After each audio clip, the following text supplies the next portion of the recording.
בסוף חודש מאי התקבל דיווח בתחנת בנימין על היעדרותה של המנוחה מיכל חלימי על ידי בני משפחתה.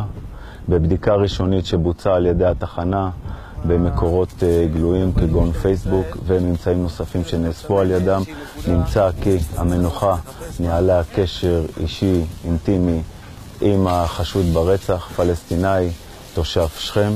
מיד עם העברת החקירה מתחנת בנימין לימ"ר ש"י בוצעו מספר פעולות חקירה מורכבות לשם איתור המעורבים שעימם נמצא החשוד בקשר.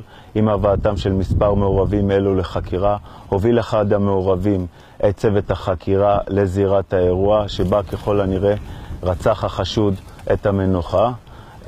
גופתה של המנוחה נמצאה בחולות חולון לאחר ביצוע סריקות נרחבות של חוקרי זירה ושוטרי הימ"ר. בעקבות מציאת הגופה נחקר החשוד העיקרי בחשד לביצוע הרצח. בחקירתו הודה בביצוע רצח של המנוחה מיכל חלימי. לאחר גיבוש תשתית ראייתית מוצקה כנגד החשוד, הוגשה היום בקשת הצהרת תובע באמצעות משטרת ישראל, כל זאת לשם הגשת כתב אישום עם בקשה למעצר תום הליכים כנגד החשוד בגין ביצוע עבירת הרצח של המנוחה וביצוע עבירות נוספות.